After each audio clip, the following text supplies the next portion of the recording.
like in about 72 hours, the entire country fell. After years of hearing from military leaders that the Afghanistan army is the strongest it's ever been, most well equipped, and so on, the whole thing falls apart in 3 days. I'm sitting here as someone that follows this, going, what happened? I know Biden blamed the Afghanistan army for not fighting back, past presidents for how they handled it, and the list goes on and on and on. Somebody I respect quite a bit, he was the first name to come to mind, but I wanted to talk to you about this. Lieutenant Colonel retired Alan West is with me. How you doing? I'm doing very well, Rick. I'm down here in Conroe, Texas, and it's great to talk to you. And, I spent 2.5 years of my life in Afghanistan, down in southern Afghanistan, based out of Kandahar, working with the Afghan Army down there, the 205th ANA Corps. I've got to ask you, and it probably is an oversimplification, but, this didn't just happen quickly.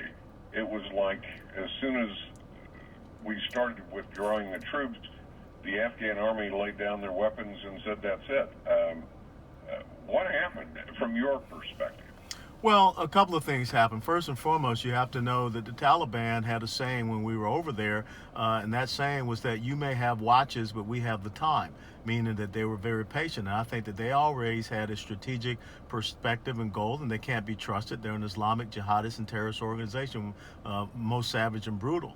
But what you saw on our side was that we tried to turn Afghanistan into something resembling a Western democracy, which is not the fabric of Afghanistan. Afghanistan is really about the provinces and on down to the tribal leaders in those districts that are out there.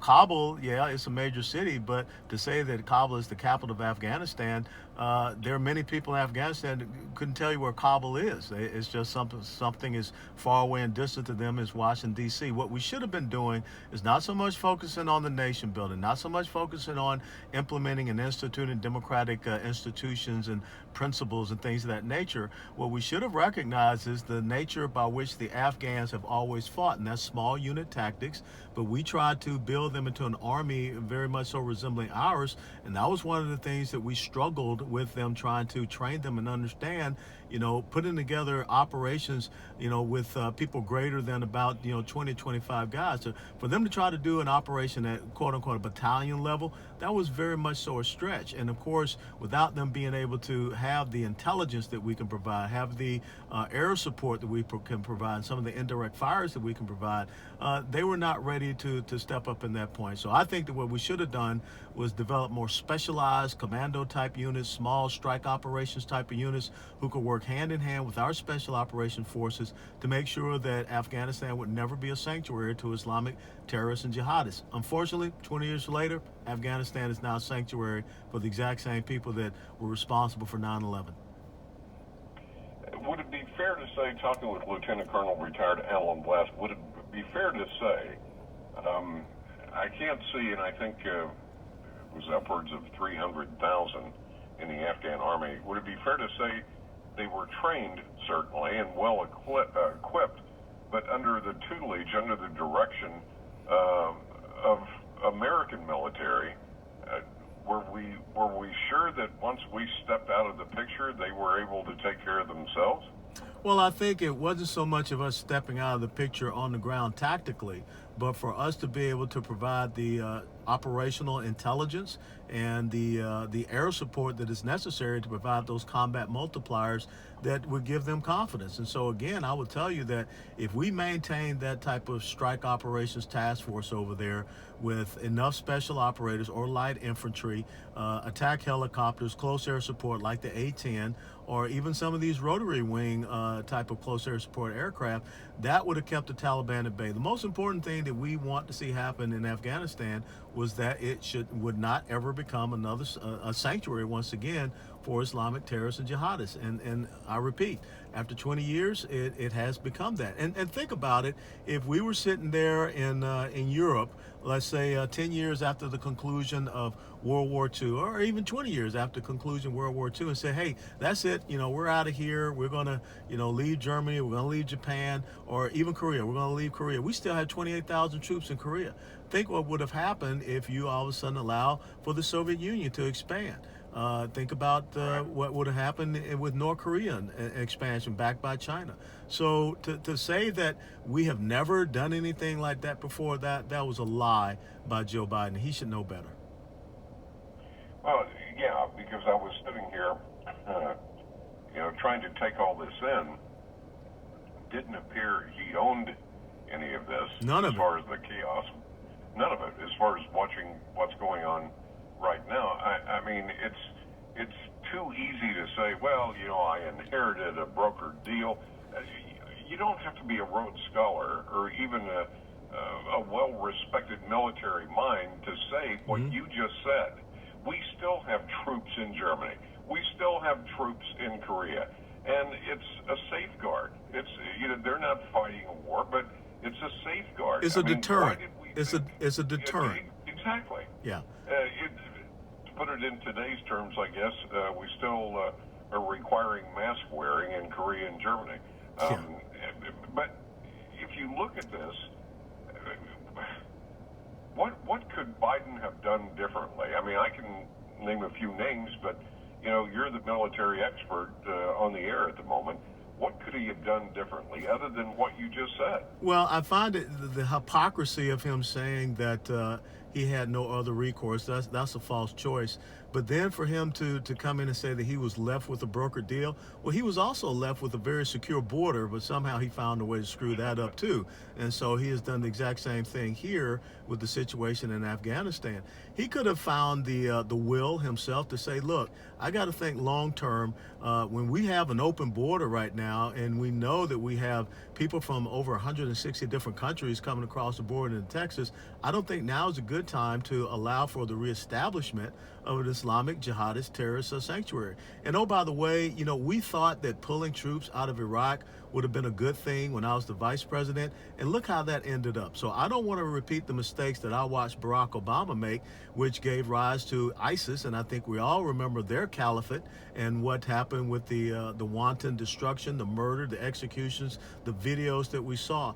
But, I spoke to one of my former interpreter translators this morning, driving down here to Katy, and I asked him about his family that's still there, because we were able to get 3 of our interpreters out of there a few years back. And he's very concerned about the situation because the Taliban has already shut down the roads. They have the checkpoints. They've closed the situation around the airfield. And so basically they are holding our troops hostage there on the airfield. So why would Joe Biden give up Bagram Air Base, which was a very secure air base, and we could have done all of these operations out of there? But now instead we're trying to force something in Kabul where we don't have the air traffic control. So this was not something that they planned for, even though he said in a news conference, I guess a couple of months ago, that there would not be a collapse of the government in Afghanistan. So I think right now we have a blithering, incompetent idiot sitting in the White House, and it's going to have horrific ramifications and consequences for the United States of America and the world. Last question, and then I want to ask you how your campaign is going.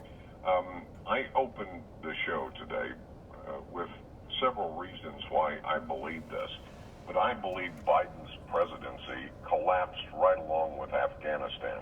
And, if you look at the mainstream media, which has been pretty open to giving this president a pass on every knucklehead thing he does, even they are saying, okay, this was wrong on so many levels, we don't have time to name them all. I think this is the end of Biden's presidency. I truly do. What do you think? I have to agree with you. I mean, this is an embarrassing moment if you're someone that voted for him, if you have a heart, because you have to think about one of the things that people ask me, what's the most memorable experience you had being in the military, serving, overseas? Well, for me, it was watching little girls be able to go to school in Afghanistan, watching women be able to drive, taking off a burqa. Well, now the Taliban is going to reestablish the Islamic Emirate of Afghanistan, and they have already said it's going to be ruled under Sharia law. So those girls will go right back to where they were. Those women will not have the same opportunities.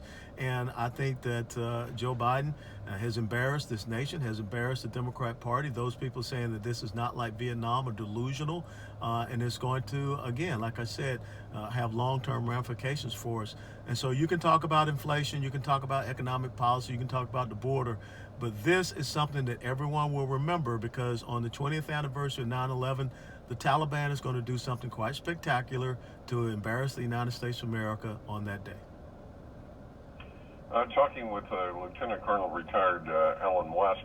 On a completely different note, you're running against Governor Abbott for the governor of the great state of Texas. How's that going? It's going incredibly well. Like I said, I just finished a lunch presentation down in Katy, Texas, to about 150 or so folks. I'm going to be speaking to the Montgomery County Tea Party up here in Conroe this evening.